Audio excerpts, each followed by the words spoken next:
Alright folks, thanks for joining in for this update again for this week. When we left off last week we were talking about how much Vans puts inside of their kits. And I had said that this probably just has just these ribs. Well, I was wrong. As you can see, there was tons of pieces and parts inside of each one. Vans does an awesome job of putting every little teeny tiny piece and part inside of every hole that they can find for the shipping of the products. So, also, the nuts and bolts, as you can see here, there's tons of them that they left, that they have in individual bags. The inventory of this took probably several hours. I was probably somewhere in the neighborhood of about 4 hours to go through all the nuts and bolts and get everything into my little sorter, my divider. After that, I was able to get back to work again, and I was able to get the horizontal stab completed. As you can see here, got the holes drilled. Got the countersunk sinking done for the holes. The last time that you saw those were not drilled out. So got that all done, got the horizontal stab attached, and I decided I wanted to weigh it. So 25.72 pounds for the horizontal stab.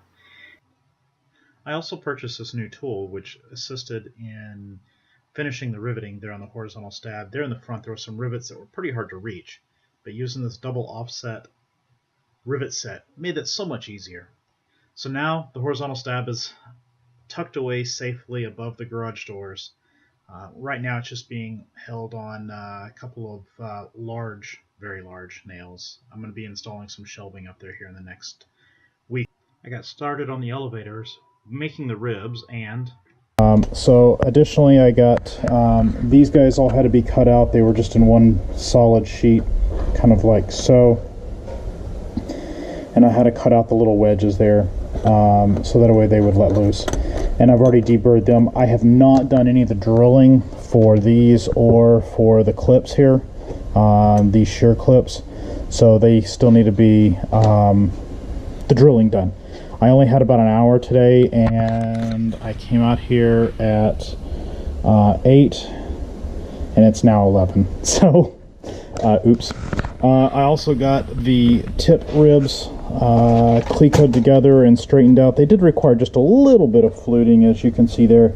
My skills from my Bearhawk came in handy there. These are all clecoed together and ready to be drilled. So probably Sunday. That's kind of my thinking process right now. Is I will be able to work on getting all these drilled. Also, I went ahead, because I like being out here when it's raining, believe it or not, it's kind of peaceful. I went ahead and pulled all the bluing off of my, these are the rear spars for the elevator, and then the main spar for the elevator. And both sides, left and right.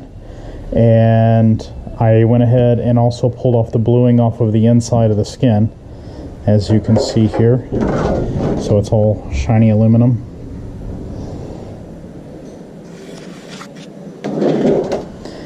And for both sides, so that hole there that you see, what that's actually for is the trim cable that goes out, and there's a trim tab that will be here that will get actuated when obviously I trim the airplane. So thanks for watching, folks, this week for the updated video. Let me know what you guys think about this format, as opposed to me posting everything on Facebook, each individual item one by one as I was doing it. Also, subscribe to the channel, because I think that I'm going to be continuing to make updates like this, and this will be the way that I'm doing it. It's a little bit more cumbersome and requires a little bit more work, but allows me to be a little bit more personal in what I'm actually getting to you guys. So once again, subscribe. Thanks so much for watching, and see you guys next week.